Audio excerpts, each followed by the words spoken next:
देश विदेश दीयां सारियां संगतां नूं दास गुरप्रताप सिंह वल्लों वाहिगुरू जी का खालसा वाहिगुरू जी की फतेह। गुरुसवारी साध संगत जीओ, अज आप जी दे नाल एक विषय के उत्ते गलबात साझी करनी है। ये विषय जिन्ना ही गंभीर अते जरूरी है, उन्ना ही ये विषय बड़ा चिंताजनक भी है। आप जी सारिया ने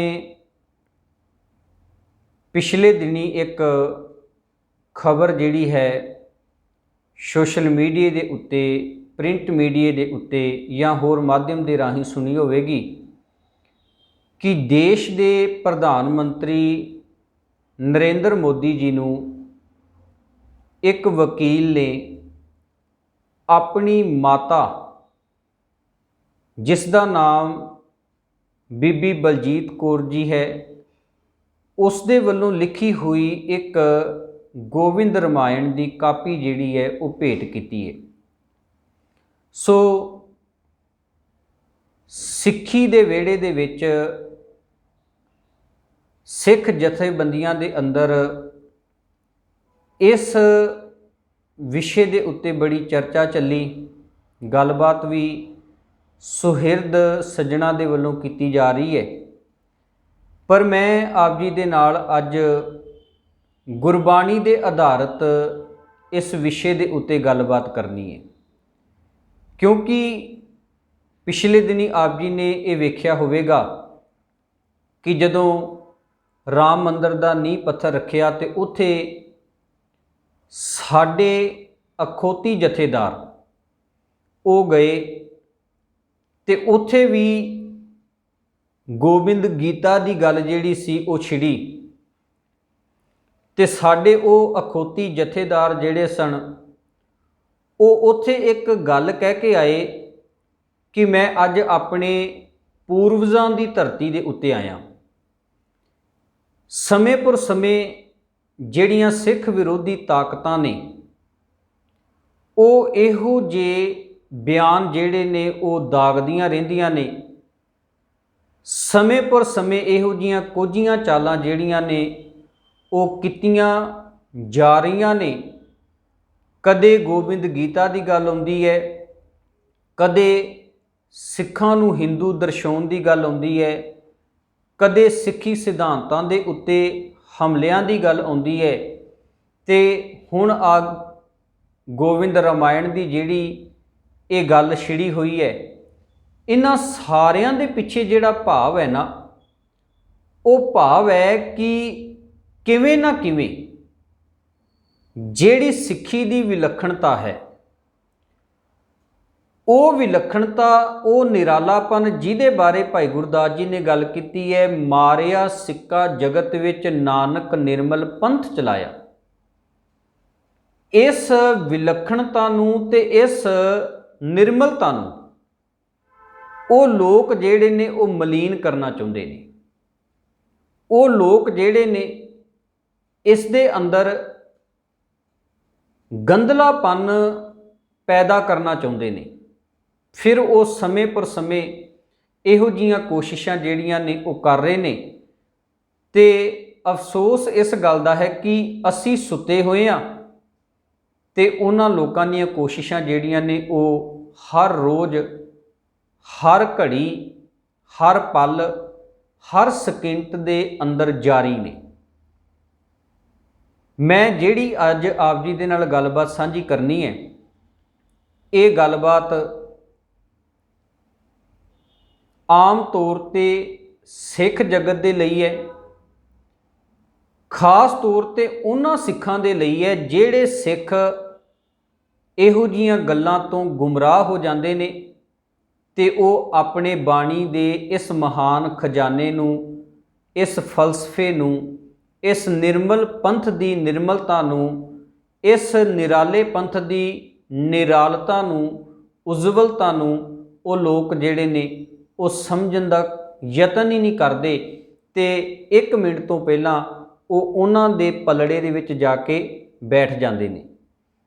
ਅੱਜ ਦੀ ਜਿਹੜੀ ਗੱਲਬਾਤ ਦਾ ਮੇਰਾ ਵਿਸ਼ਾ ਹੈ ਇਹ ਕੇਵਲ ਤਾਂ ਕੇਵਲ ਮੇਰੇ ਸਿੱਖ ਵੀਰਾਂ ਦੇ ਲਈ ਹੈ ਤੇ ਮੇਰਾ ਵਿਸ਼ਾ ਜਿਹੜਾ ਹੈ, ਮੇਰੀ ਗੱਲਬਾਤ ਜਿਹੜੀ ਹੈ, ਇਸ ਦਾ ਭਾਵ ਕਿਸੇ ਦੇ ਵੀ ਅਕੀਦੇ ਨੂੰ, ਕਿਸੇ ਦੇ ਵੀ ਮਤ ਨੂੰ, ਕਿਸੇ ਦੀ ਵਿਚਾਰਧਾਰਾ ਨੂੰ ਨੀਵਾਂ ਦਿਖਾਉਣ ਦਾ ਨਹੀਂ ਹੈ। ਜੇ ਹਿੰਦੂ ਵੀਰ ਗੀਤਾ ਨੂੰ ਮੰਨਦੇ ਨੇ, ਰਮਾਇਣ ਨੂੰ ਮੰਨਦੇ ਨੇ, ਹੋਰ ਜਿੰਨੇ ਵੀ ਉਹਨਾਂ ਦੇ ਧਾਰਮਿਕ ਗ੍ਰੰਥ ਨੇ ਉਹਨਾਂ ਨੂੰ ਮੰਨਦੇ ਨੇ, ਉਹਨਾਂ ਨੂੰ ਮੁਬਾਰਕ ਹੈ। ਉਹਨਾਂ ਦਾ ਅਕੀਦਾ ਹੈ, ਉਹਨਾਂ ਦੀ ਵਿਚਾਰਧਾਰਾ ਹੈ, ਉਹ ਉਹਨਾਂ ਨੂੰ ਜਮ ਮੰਨਣ, ਜੀ ਸਦਕੇ ਮੰਨਣ। ਪਰ ਮੇਰੀ ਜਿਹੜੀ ਗੱਲਬਾਤ ਹੈ ਉਹ ਕੇਵਲ ਅੱਜ ਸਿੱਖ ਜਗਤ ਦੇ ਲਈ ਹੈ। ਤੇ ਅੱਜ ਦੀ ਗੱਲਬਾਤ ਦੇ ਵਿੱਚੋਂ ਆਪਾਂ ਦੋ ਨੁਕਤੇ ਹੀ ਸਾਧ ਸੰਗਤ ਜੀ ਸਾਂਝੇ ਕਰਨੇ ਨੇ, ਕਿਉਂਕਿ ਮੈਂ ਬਹੁਤੀ ਵੀਡੀਓ ਜਿਹੜੀ ਹੈ ਉਹ ਲੰਬੀ ਨਹੀਂ ਕਰਨੀ ਚਾਹੁੰਦਾ, ਕਿਉਂਕਿ ਅੱਜ ਸਾਡਾ ਇਹ ਵੀ ਰੁਝਾਨ ਬਣ ਗਿਆ ਹੈ ਵੀ ਅਸੀਂ ਚੰਗੀ ਚੀਜ਼ ਜਿਹੜੀ ਹੈ ਉਹ ਬਹੁਤ ਘੱਟ ਸੁਣਨੀ ਚਾਹੁੰਦੇ ਹਾਂ, ਜਾਂ ਅਸੀਂ ਚੰਗੀ ਚੀਜ਼ ਨੂੰ ਇੰਨੀ ਤਵੱਜੋ ਨਹੀਂ ਦਿੰਦੇ। ਮੈਂ ਦੋ ਹੀ ਵਿਸ਼ਿਆਂ ਦੇ ਉੱਤੇ ਗੱਲਬਾਤ ਕਰਨੀ ਹੈ। ਪਹਿਲਾ ਵਿਸ਼ਾ ਇਹ ਕਿ ਗੁਰਬਾਣੀ ਨੇ ਗੀਤਾ ਜਾਂ ਰਮਾਇਣ ਜਾਂ ਵੇਦ ਸ਼ਾਸਤਰ ਸਿਮਰਤੀਆਂ, ਜਿੰਨੇ ਵੀ ਸਨਾਤਨੀ ਧਰਮ ਗ੍ਰੰਥ ਨੇ, ਉਹਨਾਂ ਧਰਮ ਗ੍ਰੰਥਾਂ ਨੂੰ ਕੋਈ ਮਾਨਤਾ ਦਿੱਤੀ ਹੈ। ਪਹਿਲਾ ਨੁਕਤਾ ਆਪਾਂ ਇਹ ਵਿਚਾਰਨਾ ਹੈ, ਬਾਣੀ ਦੇ ਵਿੱਚੋਂ ਵਿਚਾਰਨਾ ਹੈ, ਕਿਉਂਕਿ ਸਾਡੇ ਵਿਚਾਰਧਾਰਕ ਮਤਭੇਦ ਸਾਰਿਆਂ ਦੇ ਵੱਖੋ ਵੱਖਰੇ ਹੋ ਸਕਦੇ ਨੇ, ਪਰ ਸਾਡੇ ਸਾਰਿਆਂ ਦੇ ਲਈ ਗੁਰੂ ਗ੍ਰੰਥ ਸਾਹਿਬ ਜੀ ਮਹਾਰਾਜ ਉਹ ਸਰਵੋੱਚ ਨੇ, ਸਤਿਕਾਰਯੋਗ ਨੇ, ਤੇ ਗੁਰੂ ਗ੍ਰੰਥ ਸਾਹਿਬ ਜੀ ਦੀ ਕਹੀ ਹੋਈ ਗੱਲ ਸਾਡੇ ਸਾਰਿਆਂ ਦੇ ਲਈ ਪੱਥਰ ਦੇ ਉੱਤੇ ਲਕੀਰ ਹੈ। ਗੁਰੂ ਗ੍ਰੰਥ ਸਾਹਿਬ ਜੀ ਦੀ ਬਾਣੀ ਦੇ ਉੱਤੇ, ਵਿਚਾਰਧਾਰਾ ਦੇ ਉੱਤੇ ਸਾਡਾ ਕਿਸੇ ਵੀ ਪ੍ਰਕਾਰ ਦਾ ਕੋਈ ਆਰਗੂਮੈਂਟ ਜਿਹੜਾ ਹੈ ਉਹ ਨਹੀਂ ਹੋਣਾ ਚਾਹੀਦਾ, ਤੇ ਨਾ ਹੀ ਹੈ। ਪਹਿਲੇ ਨੁਕਤੇ ਦੇ ਉੱਤੇ ਆਪਾਂ ਇਸ ਵਿਸ਼ੇ ਨੂੰ ਵਿਚਾਰਨਾ ਹੈ ਕਿ ਗੁਰਬਾਣੀ ਨੇ ਇਹਨਾਂ ਧਰਮ ਗ੍ਰੰਥਾਂ ਨੂੰ ਮਾਨਤਾ ਦਿੱਤੀ ਹੈ, ਜਾਂ ਜੇ ਦਿੱਤੀ ਹੈ ਤੇ ਕਿਸ ਨਜ਼ਰੀਏ ਤੋਂ ਦਿੱਤੀ ਹੈ। ਤੇ ਦੂਸਰਾ ਆਪਾਂ ਬਾਣੀ ਦੇ ਵਿੱਚੋਂ ਇਸ ਗੱਲ ਨੂੰ ਸਮਝਣ ਦਾ ਯਤਨ ਕਰਨਾ ਹੈ ਕਿ ਰਾਮਾਇਣ ਜਿਹੜਾ ਗ੍ਰੰਥ ਦਸ਼ਰਥ ਦੇ ਪੁੱਤਰ, ਅਯੋਧਿਆਪਤੀ ਦਸ਼ਰਥ ਦੇ ਪੁੱਤਰ ਸ਼੍ਰੀ ਰਾਮ ਜੀ ਦੇ ਜੀਵਨ ਦੇ ਉੱਤੇ ਆਧਾਰਿਤ ਹੈ, ਬਾਣੀ ਨੇ ਉਸ ਸ਼੍ਰੀ ਰਾਮ ਨੂੰ ਕਿਸ ਸੰਦਰਭ ਦੇ ਵਿੱਚ ਵੇਖਿਆ ਹੈ। ਬਾਣੀ ਜੇ ਉਸ ਅਯੋਧਿਆਪਤੀ ਸ਼੍ਰੀ ਰਾਮ ਦੀ ਗੱਲ ਕਰਦੀ ਹੈ, ਜਿਹੜਾ ਦਸ਼ਰਥ ਪੁੱਤਰ ਹੈ, ਤੇ ਉਹ ਕਿਸ ਸੰਦਰਭ ਦੇ ਵਿੱਚ ਕਰਦੀ ਹੈ, ਕਿਸ ਨਜ਼ਰੀਏ ਤੋਂ ਕਰਦੀ ਹੈ, ਕਿੰਨਾ ਕਾਰਨਾਂ ਕਰਕੇ ਕਰਦੀ ਹੈ, ਇਹਨਾਂ ਦੋ ਹੀ ਨੁਕਤਿਆਂ ਦੇ ਉੱਤੇ ਆਪਾਂ ਗੱਲਬਾਤ ਜਿਹੜੀ ਹੈ ਉਹ ਕਰਨ ਦਾ ਯਤਨ ਕਰਾਂਗੇ। ਸਭ ਤੋਂ ਪਹਿਲਾਂ ਆਪਾਂ ਜਦੋਂ ਬਾਣੀ ਦੇ ਵਿੱਚੋਂ ਉਹਨਾਂ ਸਾਰਿਆਂ ਧਰਮ ਗ੍ਰੰਥਾਂ ਦੇ ਬਾਬਤ ਪੜ੍ਹਦੇ ਹਾਂ ਤੇ ਸਤਿਗੁਰੂ ਜੀ ਦੀ ਬਾਣੀ ਨੇ ਬੜਾ ਸਪਸ਼ਟ ਜਿਹਾ ਫੈਸਲਾ ਦਿੱਤਾ ਹੈ। ਆਪਾਂ ਗੁਰਬਾਣੀ ਦੇ ਵਿੱਚੋਂ ਬਚਨ ਪੜ੍ਹਦੇ ਹਾਂ, ਵੇਦ ਤੇ ਸ਼ਾਸਤਰ ਜਾਂ ਸਿਮਰਤੀਆਂ, ਇਹ ਜਿੰਨੇ ਵੀ ਧਰਮ ਗ੍ਰੰਥ ਨੇ, ਬਾਣੀ ਕਹਿੰਦੀ ਹੈ ਇਹ ਸਾਰੇ ਹੀ ਪਰਮਾਤਮਾ ਦੇ ਨਾਮ ਤੋਂ ਬਹੁਤ ਨੀਵੇਂ ਨੇ। ਪਰਮਾਤਮਾ ਦਾ ਨਾਮ ਜਿਹੜਾ ਹੈ ਉਹ ਇੱਕ ਬੜੇ ਵਿਸ਼ਾਲ ਦਾਇਰੇ ਦੇ ਵਿੱਚ ਹੈ।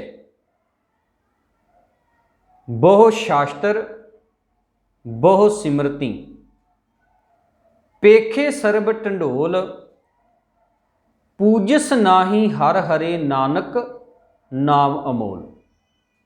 ਮੈਂ ਬਾਣੀ ਦੇ ਵਿੱਚ ਤਾਂ ਬੇਅੰਤ ਥਾਵਾਂ ਦੇ ਉੱਤੇ ਇਸ ਗੱਲ ਦਾ ਜ਼ਿਕਰ ਕੀਤਾ ਹੈ, ਪਰ ਮੈਂ ਕੁਝ ਕੁ ਨੁਕਤੇ ਜਿਹੜੇ ਨੇ ਉਹ ਆਪ ਜੀ ਦੇ ਨਾਲ ਬਾਣੀ ਦੇ ਵਿੱਚੋਂ ਸਾਂਝੇ ਕਰਨੇ ਨੇ। ਜਾਂ ਆਪਾਂ ਪੜ੍ਹਦੇ ਹਾਂ, ਸਤਿਗੁਰੂ ਜੀ ਕਹਿੰਦੇ ਨੇ ਨਾਮ ਬਿਨਾ ਸਭ ਕੂੜ, ਗਾਲੀ ਹੋਛੀਆਂ। नाम तो बगैर ये सारियां गल्लां जिहड़ियां ने ना सिमरत वेद पुराण पुकारन पोथियां, सतगुरु जी कहन लगे आ सारियां गल्लां सिमरत सिमरतियां वेद, चार वेदां की गल कीती, सिमरत वेद पुराण 18 पुराणां की गल कीती, पुकारन पोथियां, नाम बिना सब कूड़ गाली होछियां।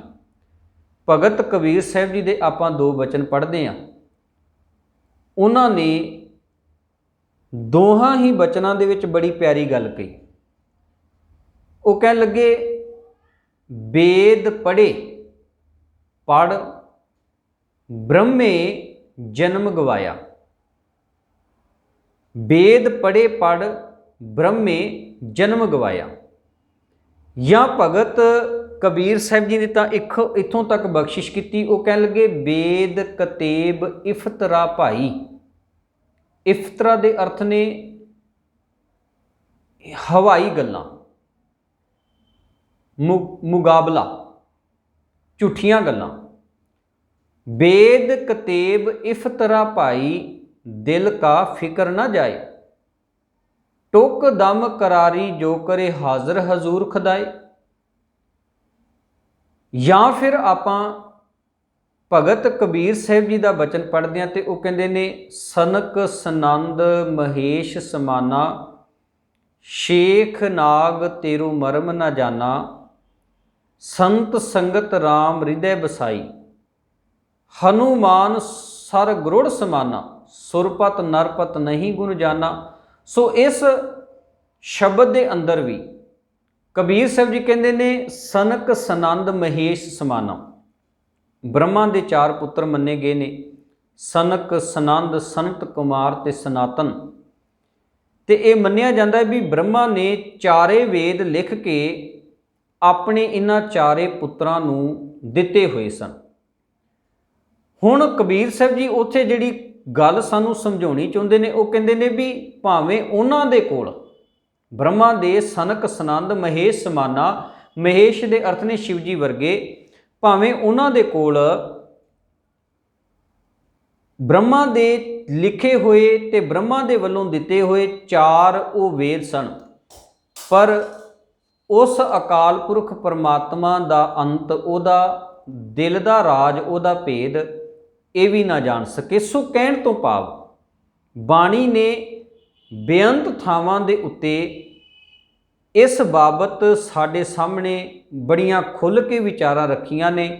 मैं बहुता विस्तार दे विच इसलिए नहीं जा रहा ताकि जिहड़ी वीडियो है वो बहुती लंबी ना हो जावे, पर मैं इन्नी को बेनती करनी चाहुंदा भी अज जिहड़े सुहिरद सज्जण ने ना, जिन्हां ने बाणी नूं आप विचार के पढ़ लिया है, तवज्जो देना साध संगत जी, वो इन्हां गल्लां दे विच कदाचित भी नहीं आउंदे, कदाचित भी नहीं। उन्हां नूं पता है भी बाणी दे अंदर इन्हां धार्मिक ग्रंथां नूं कित्थे लिया के खड़ा किया है या इन्हां नूं किस नज़रिए तो वेख्या गया है। आपां भगत नामदेव साहब जी का बचन पढ़दे हुण जदों गल गीता दी आउंदी है, तवज्जो देना, ये लोग कदे गोविंद गीता कदे गोविंद रामायण, ये बहुत कुछ जिहड़ा है वो सामने आउणा है ते सामने आ रहा है।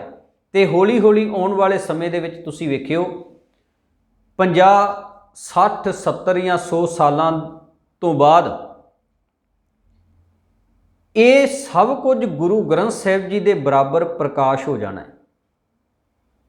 जिवें अज बचित्र नाटक ग्रंथ गुरु ग्रंथ साहिब जी दे बराबर प्रकाश कर दिता है, ते अज सिख कौम दे अंदर दो धड़े जिहड़े ने वो बन चुके ने इस विषय नूं लै करके।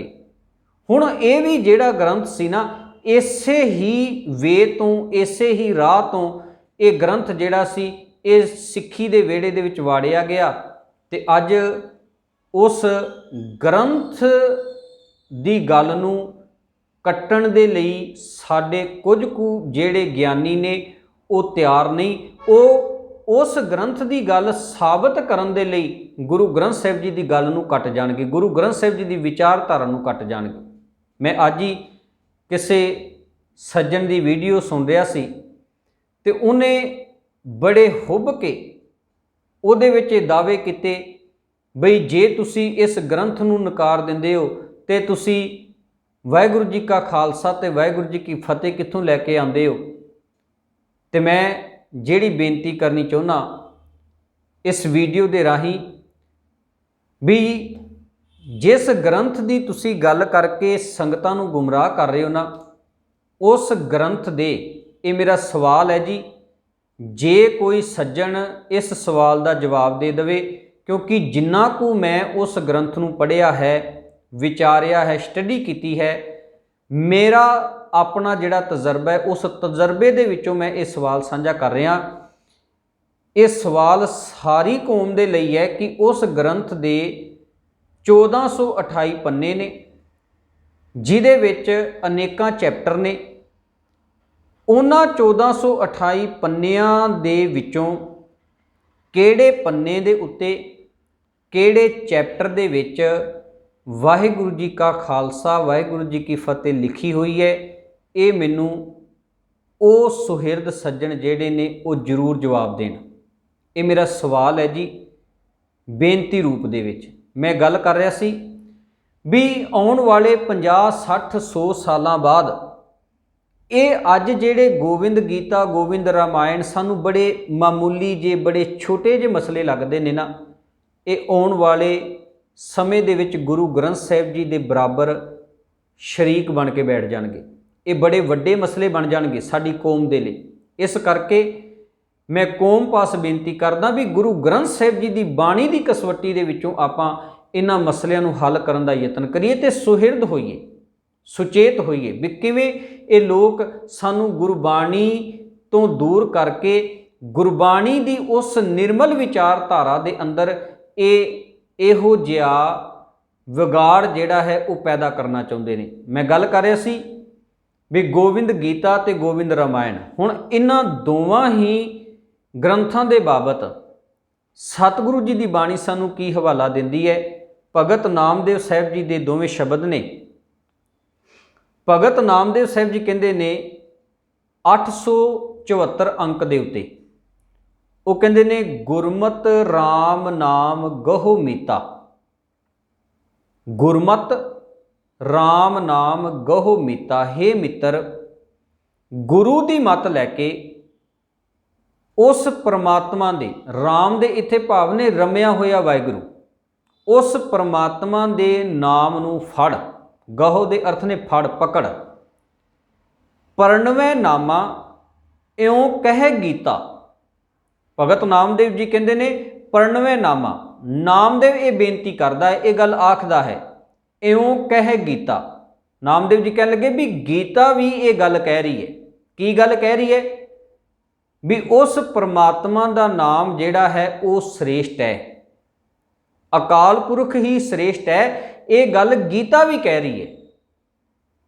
भगत नामदेव साहब जी कहते ने भी ये गल गीता कह रही है। इहदा भाव यह है भी भगत नामदेव साहब जी ने इत्थे इस संदर्भ दे विच गल कीती है भी नाम दे बराबर उस अकाल पुरख परमात्मा दे बराबर जिहदी गल गुरु ग्रंथ साहिब जी की बाणी ने कीती है, एक ओंकार तो आरंभ कीती है, उहदे बराबर गीता वर्गा ग्रंथ भी जिहड़ा है वो तुच्छ है। खिमा करना, मेरा भाव उन्हां वीरां दे हिरदियां नूं ठेस पहुँचाउणा हरगिज़ भी नहीं जिहड़े गीता नूं या रामायण नूं या उन्हां दे जिन्ने भी ग्रंथ ने उन्हां नूं मनदे ने, उस विचारधारा नूं समर्पित ने।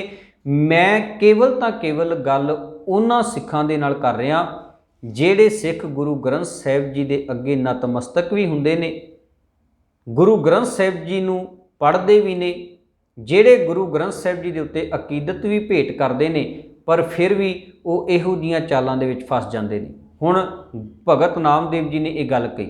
दूसरा शब्द आउंदा है भगत नामदेव साहिब जी दा, उन्होंने दूसरे शब्द दे विच गल बड़ी प्यारी की कहन लगे, सिवा सकत संबादंग। सिवा सकत संबादंग, मन छोड़ छोड़ सगल भेदंग, सिमर सिमर गोबिंदंग, ਭਜਨਾਮਾ ਤਰਸ ਭਵ ਸਿੰਧੰਗ। ਭਗਤ ਨਾਮਦੇਵ ਜੀ ਕਹਿੰਦੇ ਨੇ ਸਿਵਾ ਸਕਤ ਸੰਬਾਦੰਗ। ਇਸ ਸਮੁੱਚੇ ਸ਼ਬਦ ਦੇ ਵਿੱਚ ਅਸਲ ਦੇ ਵਿੱਚ ਉਹਨਾਂ ਨੇ ਉਹਨਾਂ ਕਰਮ ਕਾਂਡਾਂ ਦਾ ਜ਼ਿਕਰ ਕੀਤਾ ਹੈ ਜਿਹੜੇ ਕਰਮ ਕਾਂਡ ਸਨਾਤਨੀ ਗ੍ਰੰਥਾਂ ਦੇ ਵੱਲੋਂ ਇਸ ਲੋਕਾਈ ਦੇ ਵਿੱਚ ਜਿਹੜੇ ਸਨ ਉਹ ਫੈਲਾਏ ਗਏ ਸਨ। ਉਹ ਕਹਿੰਦੇ ਨੇ ਸਿਵਾ ਸਕਤ ਸੰਬਾਦੰਗ। ਜਿਹੜੀ ਰਾਮਾਇਣ ਹੈ ਨਾ, ਆਪ ਜੀ ਨੇ ਰਾਮਾਇਣ ਦੀ ਫਿਲਮ ਵੇਖੀ ਹੋਵੇਗੀ, ਉਹ ਜਿਹੜਾ ਸੀਰੀਅਲ ਹੁੰਦਾ ਸੀ ਉਹਦੇ ਵਿੱਚ ਆਰੰਭ ਦੇ ਅੰਦਰ ਇੱਕ ਗੱਲ ਕਹੀ ਗਈ ਸੀ ਵੀ ਇਹ ਜਿਹੜੀ ਰਾਮਾਇਣ ਹੈ, ਇਹ ਰਾਮਾਇਣ ਸ਼ਿਵ ਜੀ ਨੇ ਪਾਰਬਤੀ ਨੂੰ ਕੰਠ ਸਤ ਸੁਣਾਈ ਸੀ। ਇਹ ਸਾਰਾ ਬਿਰਤਾਂਤ ਜਿਹੜਾ ਹੈ ਇਹ ਸ਼ਿਵ ਜੀ ਪਾਰਬਤੀ ਨੂੰ ਸੁਣਾਉਂਦੇ ਨੇ। ਇਹਦੇ ਪਰਥਾਏ ਜੇ ਆਪਾਂ ਹੋਰ ਘੋਖ ਕਰਨੀ ਹੋਵੇ ਤੇ ਸਰਦਾਰ ਗੁਰਬਖਸ਼ ਸਿੰਘ ਕਾਲਾ ਅਫਗਾਨਾ ਜੀ ਦੀ ਇੱਕ ਕਿਤਾਬ ਹੈ ਵਿਪਰਨ ਕੀ ਰੀਤ ਤੋਂ ਸੱਚ ਦਾ ਮਾਰਗ। ਤੇ ਮੈਂ ਇਹ ਵੀ ਨਾਲ ਹੀ ਬੇਨਤੀ ਕਰਦਿਆਂ ਵੀ ਇਹ ਕਿਤਾਬ ਤੁਹਾਨੂੰ ਜੇ PDF ਮਿਲਦੀ ਹੈ PDF ਲੈ ਕੇ ਪੜ੍ਹੋ, ਜੇ ਇਹ ਬੁੱਕ ਤੁਹਾਨੂੰ ਕਿਤੋਂ ਮਿਲਦੀ ਹੈ ਹਾਰਡ ਕਾਪੀ ਉਹ ਲੈ ਕੇ ਪੜ੍ਹੋ। ਨਹੀਂ ਤੇ ਤੁਹਾਡੀ ਜਾਣਕਾਰੀ ਦੇ ਲਈ ਮੈਂ ਦੱਸ ਦਿਆਂ ਵੀ ਅੱਜ ਕੱਲ੍ਹ ਵੀਰ ਗੁਰਜੰਟ ਸਿੰਘ ਜੀ ਰੂਪੋਵਾਲੀ ਜਿਹੜੇ ਲੁਧਿਆਣੇ ਦੇ ਪ੍ਰੋਫੈਸਰ ਨੇ ਗੁਰਮਤਿ ਗਿਆਨ ਮਸ਼ੀਨਰੀ ਕਾਲਜ ਦੇ, ਉਹਨਾਂ ਨੇ ਇੱਕ ਬੜਾ ਵਧੀਆ ਉਪਰਾਲਾ ਕੀਤਾ ਹੈ। ਉਹ ਕਿਤਾਬਾਂ ਨੂੰ ਆਡੀਓ ਦੇ ਵਿੱਚ ਰਿਕਾਰਡ ਕਰਕੇ YouTube ਦੇ ਉੱਤੇ ਪਾ ਰਹੇ ਨੇ। ਤੁਸੀਂ ਗੁਰਜੰਟ ਸਿੰਘ ਰੂਪੋਵਾਲੀ ਭਰੋਗੇ ਜਾਂ ਵਿਪਰਨ ਕੀ ਰੀਤ ਤੋਂ ਸੱਚ ਦਾ ਮਾਰਗ ਆਡੀਓ ਭਰੋਗੇ ਤੇ YouTube ਤੋਂ ਵੀ ਤੁਹਾਨੂੰ ਇਹ ਕਿਤਾਬ ਜਿਹੜੀ ਹੈ ਸੁਣਨ ਨੂੰ ਮਿਲ ਜਾਵੇਗੀ। ਮੈਂ ਇੰਨੀ ਕੁ ਬੇਨਤੀ ਕਰਨੀ ਚਾਹੁੰਦਾ ਵੀ ਉਹਦੇ ਅੰਦਰ ਸਰਦਾਰ ਗੁਰਬਖਸ਼ ਸਿੰਘ ਕਾਲਾ ਅਫਗਾਨਾ ਨੇ ਇਸ ਗੱਲ ਨੂੰ ਬੜੀ ਡੂੰਘਾਈ ਦੇ ਵਿੱਚ ਜਾ ਕੇ ਸਾਡੇ ਸਾਹਮਣੇ ਰੱਖਿਆ ਹੈ। ਸੋ ਇਹ ਬੁੱਕ ਜਿਹੜੀ ਆਪ ਜ਼ਰੂਰ ਪੜ੍ਹੋ। ਤੁਹਾਡੇ ਮਨਾਂ ਦੇ ਬੜੇ ਸ਼ੰਕੇ ਜਿਹੜੇ ਨੇ ਉਹ ਇਹਨਾਂ ਗ੍ਰੰਥਾਂ ਦੇ ਪ੍ਰਤੀ ਜਾਂ ਅਵਤਾਰਵਾਦ ਦੇ ਪ੍ਰਤੀ ਜਿਹੜੇ ਨੇ ਉਹ ਕਲੀਅਰ ਹੋਣਗੇ। ਖੈਰ, ਭਗਤ ਨਾਮਦੇਵ ਜੀ ਕਹਿੰਦੇ ਨੇ ਸਿਵਾ ਸਕਤ ਸੰਬਾਦੰਗ। ਸਿਵਾ ਸਕਤ ਸੰਬਾਦੰਗ ਤੋਂ ਭਾਵ ਹੈ ਵੀ ਰਾਮਾਇਣ ਜਿਹੜੀ ਸ਼ਿਵ ਜੀ ਨੇ ਪਾਰਬਤੀ ਨੂੰ ਸੰਵਾਦ ਰੂਪ ਦੇ ਵਿੱਚ ਸੁਣਾਈ। ਇਹ ਸ਼ਿਵ ਜੀ ਦਾ ਤੇ ਪਾਰਬਤੀ ਦਾ ਆਪਸੀ ਸੰਵਾਦ ਭਾਵ ਰਾਮਾਇਣ। ਅਰਥ ਪੜ੍ਹ ਲਿਓ। ਪ੍ਰੋਫੈਸਰ ਸਾਹਿਬ ਸਿੰਘ ਜੀ ਨੇ ਜਿਹੜਾ ਟੀਕਾ ਕੀਤਾ ਹੈ ਦਰਪਣ ਗੁਰੂ ਗ੍ਰੰਥ ਸਾਹਿਬ ਜੀ ਦਾ, ਉਹਦੇ ਵਿੱਚ ਇਹਦੇ ਅਰਥ ਜਿਹੜੇ ਨੇ ਰਾਮਾਇਣ ਲਿਖਿਆ ਹੈ। ਸਿਵਾ ਸਕਤ ਸੰਬਾਦੰਗ ਮਨ ਛੋੜ ਛੋੜ ਸਗਲ ਭੇਦੰਗ। ਭਗਤ ਨਾਮਦੇਵ ਜੀ ਕਹਿੰਦੇ ਨੇ ਵੀ ਹੇ ਮਨਾ, ਇਹ ਸਾਰੇ ਆਪਣੀ ਜ਼ਿੰਦਗੀ ਦੇ ਵਿੱਚੋਂ ਛੱਡ ਦੇ, ਕੱਢ ਦੇ ਇਹਨਾਂ ਨੂੰ। ਫਿਰ ਕਰ ਕੀ? ਸਿਮਰ ਸਿਮਰ ਗੋਬਿੰਦੰ, ਉਸ ਪਰਮਾਤਮਾ ਦੇ ਨਾਮ ਨੂੰ ਸਿਮਰ। ਭਜ ਨਾਮਾ ਤਰਸ ਭਵ ਸਿੰਧੰਗ। ਨਾਮਦੇਵ ਇਹ ਗੱਲ ਆਖਦਾ ਹੈ ਵੀ ਜੇ ਤੂੰ ਉਸਦੇ ਨਾਮ ਨੂੰ ਭਜੇਗਾ, ਉਹਦੇ ਨਾਮ ਨੂੰ ਸਿਮਰੇਗਾ ਤੇ ਇਹ ਜਿਹੜਾ ਸੰਸਾਰ ਰੂਪੀ ਭਵਜਲ ਹੈ ਇਹਦੇ ਵਿੱਚੋਂ ਤੂੰ ਤਰ ਜਾਵੇਂਗਾ। ਤਰਸ ਭਵ ਸਿੰਧੰਗ। ਸੋ ਇਹਦੇ ਵਿੱਚ ਵੀ ਭਗਤ ਨਾਮਦੇਵ ਜੀ ਨੇ ਗੱਲ ਸਪਸ਼ਟ ਕਰ ਦਿੱਤੀ ਵੀ ਰਾਮਾਇਣ ਜਿਹੜੀ ਹੈ ਉਹ ਪਰਮਾਤਮਾ ਦੇ ਨਾਮ ਦੇ ਬਰਾਬਰ ਬਿਲਕੁਲ ਵੀ ਨਹੀਂ ਆ ਸਕਦੀ। ਉਹ ਪਰਮਾਤਮਾ ਦੇ ਨਾਮ ਤੋਂ, ਉਸ ਅਕਾਲ ਪੁਰਖ ਦੇ ਗੁਣਾਂ ਤੋਂ ਬਹੁਤ ਨੀਵੇਂ ਪੱਧਰ ਦੀ ਹੈ। ਸਿੱਖਾਂ ਦੇ ਲਈ, ਸਿੱਖਾਂ ਦਾ ਅਕੀਦਾ ਕੇਵਲ ਤਾਂ ਕੇਵਲ ਗੁਰੂ ਗ੍ਰੰਥ ਸਾਹਿਬ ਜੀ ਦੇ ਉੱਤੇ ਹੈ। ਆਪਾਂ ਉਹ ਲਿਖਤ ਪੜ੍ਹਦੇ ਹਾਂ ਨਾ ਕਿ ਮੇਰਾ ਜਿਹੜਾ ਭਰੋਸਾ ਹੈ ਉਹ ਕੇਵਲ ਗੁਰੂ ਗ੍ਰੰਥ ਸਾਹਿਬ ਜੀ ਮਹਾਰਾਜ ਦੇ ਉੱਪਰ ਹੈ। ਖੈਰ, ਇਹ ਪਹਿਲਾ ਨੁਕਤਾ ਆਪਾਂ ਸਾਂਝਾ ਕੀਤਾ ਵੀ ਬਾਣੀ ਨੇ ਇਹਨਾਂ ਗ੍ਰੰਥਾਂ ਦੀ ਜੇ ਗੱਲ ਕੀਤੀ ਹੈ ਤੇ ਕਿਸ ਸੰਦਰਭ ਦੇ ਵਿੱਚ ਕੀਤੀ ਹੈ, ਕਿਉਂ ਕੀਤੀ ਹੈ ਤੇ ਕਿੰਨਾ ਕਾਰਨਾਂ ਕਰਕੇ ਕੀਤੀ ਹੈ। ਦੂਸਰਾ ਨੁਕਤਾ ਆਪਾਂ ਸੰਖੇਪ ਜਿਹੇ ਸ਼ਬਦਾਂ ਦੇ ਵਿੱਚ ਇਹ ਵਿਚਾਰਨਾ ਹੈ ਕਿ ਜਿਸ ਸ਼੍ਰੀ ਰਾਮ ਦੇ ਨਾਮ ਦੇ ਨਾਲ ਇਹ ਰਾਮਾਇਣ ਸੰਬੰਧਿਤ ਹੈ, ਉਸ ਰਾਮ ਨੂੰ ਬਾਣੀ ਨੇ ਕਿਸ ਨਜ਼ਰੀਏ ਤੋਂ ਵੇਖਿਆ ਹੈ। ਪ੍ਰਮਾਣ ਇਸ ਬਾਬਤ ਵੀ ਸਾਨੂੰ ਬਾਣੀ ਦੇ ਵਿੱਚੋਂ ਬੜੇ ਮਿਲ ਜਾਣਗੇ। ਇਕੱਲੇ ਰਾਮ ਹੀ ਨਹੀਂ, ਬਾਣੀ ਨੇ ਤਾਂ ਇੱਥੋਂ ਤੱਕ ਗੱਲ ਕੀਤੀ ਬ੍ਰਹਮਾ ਵਿਸ਼ਨ ਮਹਾਦੇਵ ਤ੍ਰੈ ਗੁਣ ਰੋਗੀ ਵਿੱਚ ਹੋਮੈ ਕਾਰ ਕਮਾਈ ਜਿਨ ਕੀਏ ਤਿਸੈ ਨਾ ਚੇਤੈ ਬਪੜੇ ਮਨਮੁਖ ਗੁਰਮੁਖ ਸੋਝੀ ਪਾਈ। ਇਸੇ ਕਰਕੇ ਸਤਿਗੁਰੂ ਜੀ ਨੇ ਨਾ ਇਹ ਕਨਸੈਪਟ ਸਾਡੇ ਸਾਹਮਣੇ ਰੱਖਿਆ। ਸਤਿਗੁਰੂ ਜੀ ਕਹਿਣ ਲੱਗੇ ਗੁਰ ਈਸ਼ਰ ਗੁਰ ਗੋਰਖ ਬਰਮਾ ਗੁਰ ਪਾਰਬਤੀ ਮਾਈ। ਮੇਰੇ ਵਾਸਤੇ ਗੁਰੂ ਸਾਹਿਬ ਜੀ ਕਹਿਣ ਲੱਗੇ ਵੀ ਗੁਰੂ ਹੀ ਸਭ ਕੁਝ ਹੈ, ਗੁਰੂ ਹੀ ਮੇਰੇ ਵਾਸਤੇ शिव जी है, गुरु ही मेरे वास्ते ब्रह्मा है, गुरु ही मेरे वास्ते गोरख है, गुरु ही मेरे वास्ते पार्वती माँ है। भाव सब कुछ ऑल ऑफ आवर मेरे वास्ते गुरु ही है, मैनू होर किसी दी कोई ज़रूरत नहीं है। भगत नामदेव साहब जी का जिहड़ा आपां आ शब्द साझा किया है, परनवै नामा इउं कह गीता, इस शब्द के अंदर भगत नामदेव साहब जी ने यही तो गल समझाई सी। वो कहते हों तो एक रमैया लेहों आन देव बदलावन देहों। इसे करके सतगुरु जी ने बख्शिश की। गुरु साहब जी कहने लगे गुर जैसा नाही को देव, जिस मस्तक भाग सो लागा सेव। खैर आपां गल कर रहे सन भी बाणी ने दशरथ पुत्र श्री राम की जे गल की है तो किस संदर्भ दे विच कीती है।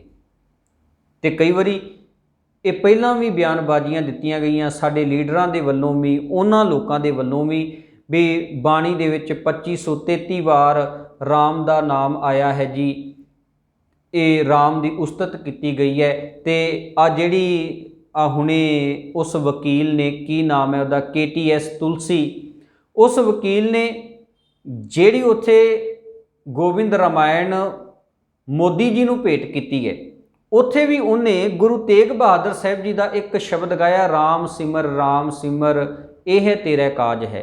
हुण उत्थे उन्हें ये गल जिहड़ी है वो ये संदेश, ये मैसेज देने की कोशिश की है भी शायद इत्थे दशरथ पुत्र राम की गल है, पर नहीं, उत्थे दशरथ पुत्र राम की गल नहीं, उत्थे उस रमे हुए परमात्मा राम की गल है जिहदे बारे गुरु साहब जी कहते रमैया के गुण चेत पुरानी।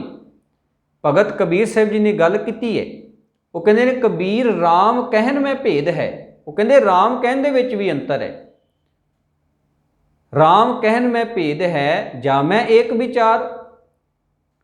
वो कह लगे भी राम कहन दे विच भी अंतर है, एक राम वो है जिहड़ा सारियां थावां ते रमिया होया है, ते एक राम जिहड़ा है वो दशरथ दा पुत्र है, जिहड़ा एक छोटे जे खिते दा मालक है, जिहदा एरिया बहुत छोटा जिहा है। मैं फिर बेनती करदा भी सरदार गुरबख्श सिंह काला अफगाना ने बड़े खुल के इस विषय के उत्ते विस्तार दे नाल गल कीती है। खैर आपां गल कर रहे सी भी बाणी दे विच राम दा की कॉन्सैप्ट है, किहड़े संदर्भ दे विच सतगुरु जी ने ये वरतिया है। तो आपां बाणी दे विचों जदों पढ़दे हां ते गुरु साहब जी कहंदे ने नानक निरभौ निरंकार। वैसे तो बाणी ने रोवै राम निकाला भया सीता लक्ष्मण विछड़ गया दी गल कीती, या बाणी ने राम गयो रावण गयो जाको बहु परिवार की गल की। बाणी ने राम झूरै दल मेलवै अंतर बल अधिकार बंतर की सेना से भी है इस दी गल की।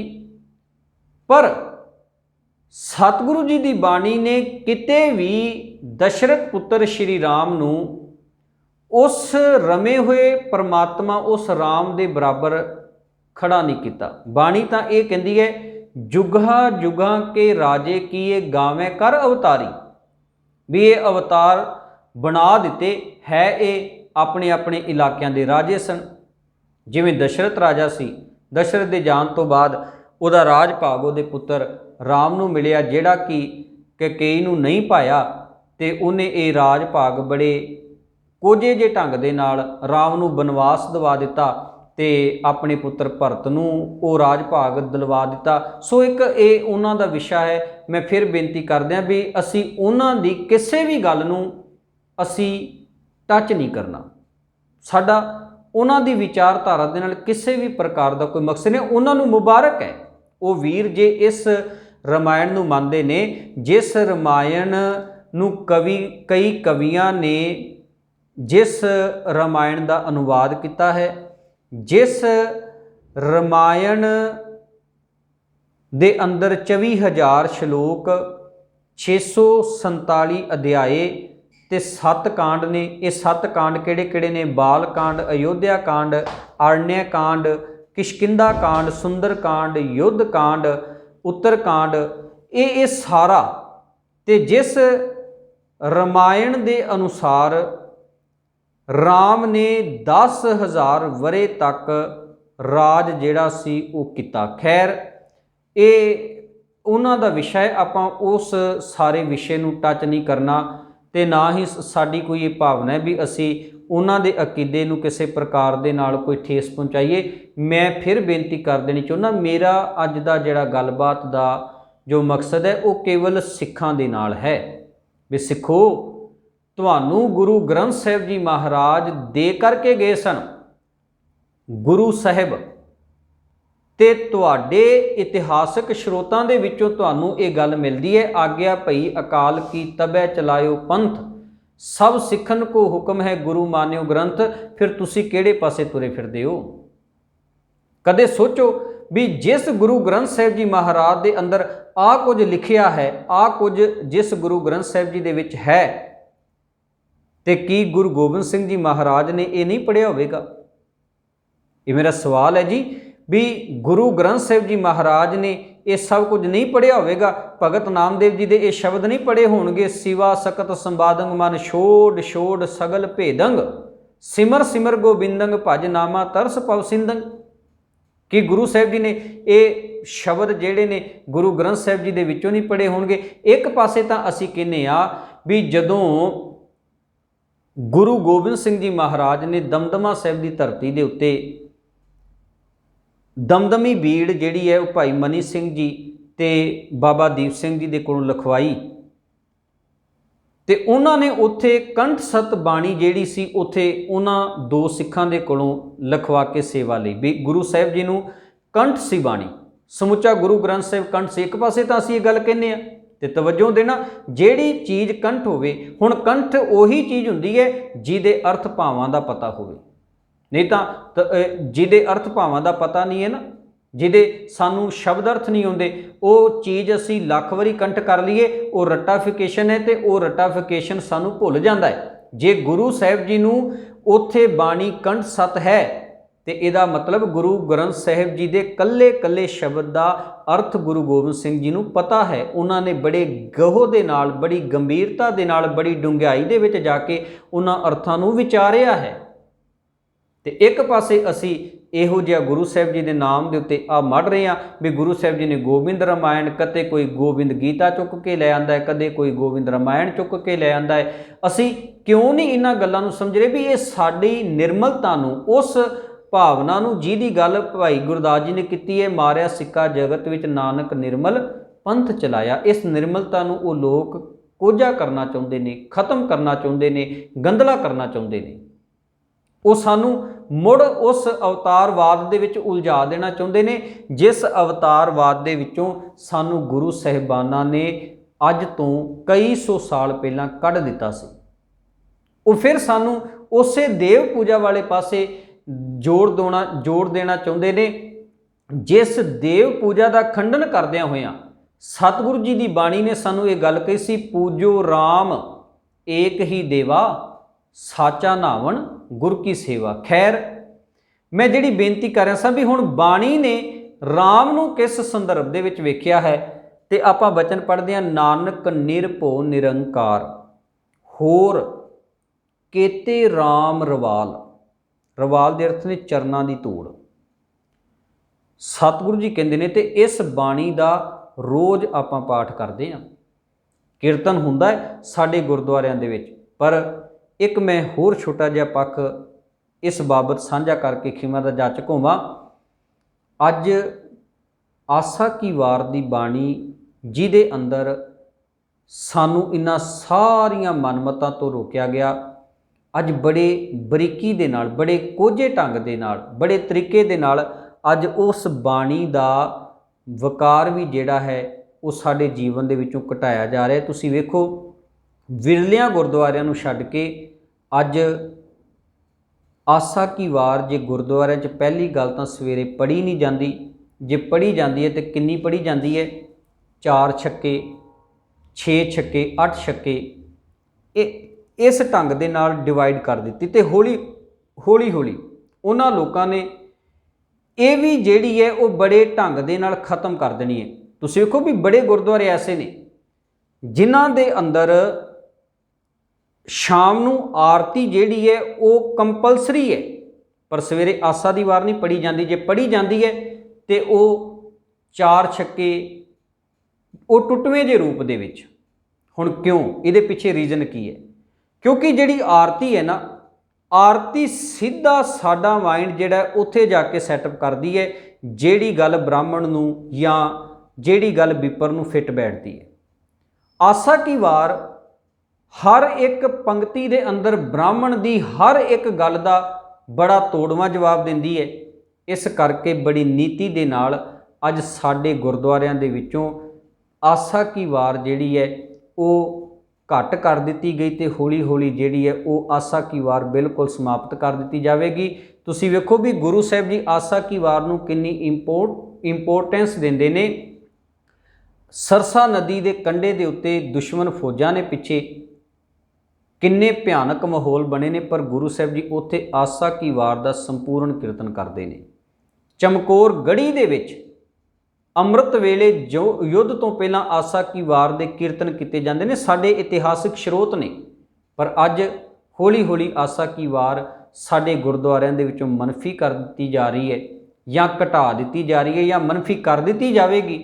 ਨਹੀਂ, ਆਓ ਜੇ ਅਸੀਂ ਇਹ ਚਾਹੁੰਦੇ ਹਾਂ ਵੀ ਗੁਰੂ ਨਾਨਕ ਸਾਹਿਬ ਜੀ ਦੀ ਨਿਰਮਲ ਵਿਚਾਰਧਾਰਾ ਕਾਇਮ ਰਵੇ ਤੇ ਤਵੱਜੋ ਦੇਣਾ ਸੰਪੂਰਨ ਆਸਾ ਕੀ ਵਾਰ ਹਰ ਇੱਕ ਗੁਰਦੁਆਰੇ ਦੇ ਵਿੱਚ ਉਹ ਗਾਈ ਜਾਵੇ ਜਾਂ ਪੜ੍ਹੀ ਜਾਵੇ। ਇਹ ਨਿਤਨੇਮ ਦਾ ਹਿੱਸਾ ਰਿਹਾ ਹੈ ਕਦੇ ਸਿੱਖਾਂ ਦਾ ਆਸਾ ਕੀ ਵਾਰ। ਅੱਜ ਖਿਮਾ ਕਰਨਾ ਸਾਡਾ ਨਿਤਨੇਮ ਦਾ ਵੀ ਰੂਪ ਜਿਹੜਾ ਹੈ ਉਹ ਵਿਗਾੜ ਦਿੱਤਾ। ਮੈਂ ਇਸ ਪਾਸੇ ਨਹੀਂ ਜਾਣਾ, ਇੱਕ ਵੱਖਰਾ ਵਿਸ਼ਾ ਹੈ, ਪਰ ਇੰਨੀ ਕੁ ਬੇਨਤੀ ਮੈਂ ਆਪ ਜੀ ਦੇ ਨਾਲ ਸਾਂਝੀ ਜਿਹੜੀ ਕਰਨੀ ਚਾਹੁੰਦਾ ਵੀ ਉਸ ਆਸਾ ਕੀ ਵਾਰ ਦੇ ਵਿੱਚ ਰਾਮ ਨੂੰ ਇੰਨੇ ਕੁ ਸੰਦਰਭ ਦੇ ਵਿੱਚ ਲਿਆ ਗਿਆ ਹੈ। ਨਾਨਕ ਨਿਰਭਉ ਨਿਰੰਕਾਰ ਹੋਰ ਕੀਤੇ ਰਾਮ ਰਵਾਲ। ਸਤਿਗੁਰੂ ਜੀ ਕਹਿਣ ਲੱਗੇ ਇੱਕ ਪਰਮਾਤਮਾ ਹੀ ਨਿਰਾ ਆਕਾਰ ਹੈ, ਨਿਰਭਉ ਹੈ, ਤੇ ਪਤਾ ਨਹੀਂ ਇਹ ਰਾਮ ਵਰਗੇ ਦਸ਼ਰਥ ਪੁੱਤਰ ਸ਼੍ਰੀ ਰਾਮ ਵਰਗੇ ਕਿੰਨੇ ਕੁ ਉਸ ਮਾਲਕ ਦਿਆਂ ਚਰਨਾਂ ਦੀ ਧੂੜ ਨੇ ਜਿਹੜੇ ਉਸ ਪਰਮਾਤਮਾ ਨੇ ਪੈਦਾ ਕਰਕੇ ਇਸ ਸੰਸਾਰ ਦੇ ਉੱਤੇ ਲਿਆ ਕੇ ਰੱਖ ਦਿੱਤੇ। ਇਹ ਸਭ ਕੁਝ ਜਿਹੜਾ ਹੈ ਸਤਿਗੁਰੂ ਜੀ ਦੀ ਬਾਣੀ ਦਾ ਆਪ ਜੀ ਦੇ ਨਾਲ ਇਹ ਜੋ ਖਜ਼ਾਨਾ ਸਾਂਝਾ ਕੀਤਾ ਹੈ, ਇਹਦੇ ਪਿੱਛੇ ਭਾਵ ਇੱਕ ਹੀ ਹੈ ਵੀ ਅਸੀਂ ਵਿਰੋਧੀਆਂ ਦੀਆਂ ਇਹੋ ਜਿਹੀਆਂ ਚਾਲਾਂ ਨੂੰ ਸਮਝਣ ਦਾ ਯਤਨ ਕਰੀਏ ਤੇ ਅਸੀਂ ਗੁਰਬਾਣੀ ਗੁਰੂ ਗ੍ਰੰਥ ਸਾਹਿਬ ਜੀ ਮਹਾਰਾਜ ਦੇ ਉੱਤੇ ਆਪਣਾ ਅਕੀਦਾ ਰੱਖ ਕੇ ਉਸ ਬਾਣੀ ਨੂੰ ਪੜ੍ਹ ਕੇ ਸਮਝ ਕੇ ਵਿਚਾਰ ਕੇ ਹਰ ਗੱਲ ਨੂੰ ਬਾਣੀ ਦੀ ਕਸਵੱਟੀ ਦੇ ਉੱਤੇ ਲਿਆ ਕੇ ਨਿਰਖਣ ਤੇ ਪਰਖਣ ਦਾ ਯਤਨ ਕਰੀਏ, ਤਾਂ ਹੀ ਅਸੀਂ ਇਸ ਬ੍ਰਾਹਮਣੀ ਸਮੁੰਦਰ ਤੋਂ ਬਚ ਸਕਦੇ ਹਾਂ, ਇਹ ਖਾਰੇ ਸਾਗਰ ਤੋਂ ਬਚ ਸਕਦੇ ਹਾਂ। ਨਹੀਂ ਤਾਂ ਜਿਵੇਂ ਕੁਲਵੀਰ ਸਿੰਘ ਕੋੜੇ ਨੇ ਗੱਲ ਕਹੀ ਹੈ ਨਾ, ਸਿੱਖ ਵੀ ਨਿਗਲਿਆ ਗਿਆ, ਤੇ ਸੱਚਮੁੱਚ ਹੀ ਅੱਜ ਸਿੱਖ ਜਿਹੜਾ ਹੈ ਉਹ ਨਿਗਲਿਆ ਗਿਆ ਹੈ ਤੇ ਨਿਗਲਿਆ ਜਾ ਰਿਹਾ ਹੈ। ਅੱਜ ਸਾਡੇ ਸਿਰਾਂ ਦੇ ਉੱਤੇ ਕੇਵਲ ਪੱਗਾਂ ਰਹਿ ਗਈਆਂ, ਸਾਡੇ ਕੋਲ ਕੇਸ ਤੇ ਦਾੜੀ ਦਾ ਸਰੂਪ ਰਹਿ ਗਿਆ, ਸਾਡੇ ਕੋਲ ਉਹ 5 ਕਕਾਰੀ ਵਰਦੀ ਰਹਿ ਗਈ ਹੈ, ਪਰ ਸਾਡੇ ਅੰਦਰ ਅੱਜ ਉਹ ਸਿੱਖੀ, ਉਹ ਗੁਰੂ ਨਾਨਕ ਸਾਹਿਬ ਜੀ ਦੀ ਨਿਰਮਲ ਵਿਚਾਰਧਾਰਾ ਜਿਹੜੀ ਹੈ ਉਹ ਬਿਲਕੁਲ ਖਤਮ ਹੋ ਚੁੱਕੀ ਹੈ। ਉਹ ਜਿਹੜੀ ਗੁਰੂ ਸਾਹਿਬ ਜੀ ਨੇ ਗੱਲ ਅਨੰਦਪੁਰ ਸਾਹਿਬ ਦੀ ਧਰਤੀ ਦੇ ਉੱਤੇ ਕੀਤੀ ਸੀ ਨਾ, ਸ਼ੇਰ ਦੇ ਖੋਤੇ ਦੇ ਉੱਤੇ ਸ਼ੇਰ ਦੀ ਖੱਲ ਵਾਲੀ, ਅੱਜ ਸਾਡੀ ਹਾਲਾਤ ਬਿਲਕੁਲ ਉਹੋ ਜਿਹੀ ਬਣੀ ਹੈ। ਆਓ ਸਿੱਖੋ, ਸੁਹਿਰਦ ਹੋਈਏ। ਮੇਰਾ ਇਹ ਇੰਨੀ ਲੰਮੀ ਚੌੜੀ ਵਿਚਾਰ ਕਰਨ ਦਾ ਆਪ ਜੀ ਦੇ ਨਾਲ ਇੱਕੋ ਇੱਕ ਮਕਸਦ ਹੈ, ਆਪ ਬਾਣੀ ਪੜ੍ਹੋ, ਬਾਣੀ ਦੀ ਵਿਚਾਰ ਕਰੋ ਤੇ ਗੁਰੂ ਨਾਨਕ ਸਾਹਿਬ ਜੀ ਦੀ ਨਿਰਮਲ ਵਿਚਾਰਧਾਰਾ ਨੂੰ ਸਮਝਣ ਦਾ ਯਤਨ ਕਰੋ। ਜਿੱਦਣ ਅਸੀਂ ਬਾਬੇ ਦੀ ਨਿਰਮਲ ਵਿਚਾਰਧਾਰਾ ਨੂੰ ਸਮਝ ਗਏ ਨਾ, ਉਦਣ ਕੋਈ ਇਸ ਵਿਚਾਰਧਾਰਾ ਨੂੰ ਗੰਧਲਾ ਨਹੀਂ ਕਰ ਸਕੇਗਾ। ਜਦੋਂ ਸਾਨੂੰ ਪਤਾ ਹੋਵੇ ਨਾ ਵੀ ਅਸੀਂ ਕੱਪੜੇ ਜਿਹੜੇ ਨੇ ਉਹ ਸਾਫ ਸੁਥਰੇ ਪਾਏ ਨੇ, ਤੇ ਫਿਰ ਤਵੱਜੋ ਦੇਣਾ, ਫਿਰ ਅਸੀਂ ਮਿੱਟੀ ਘੱਟੇ ਤੋਂ ਬੜਾ ਬਚ ਕੇ ਰਹਿੰਦੇ ਹਾਂ। ਅਸੀਂ ਚਾਹੁੰਦੇ ਹਾਂ ਵੀ ਕੋਈ ਗੰਦਗੀ ਸਾਡੇ ਕੱਪੜਿਆਂ ਨੂੰ ਨਾ ਲੱਗੇ, ਵੀ ਅਸੀਂ ਸਾਫ ਸੁਥਰੇ ਪਾਏ ਨੇ।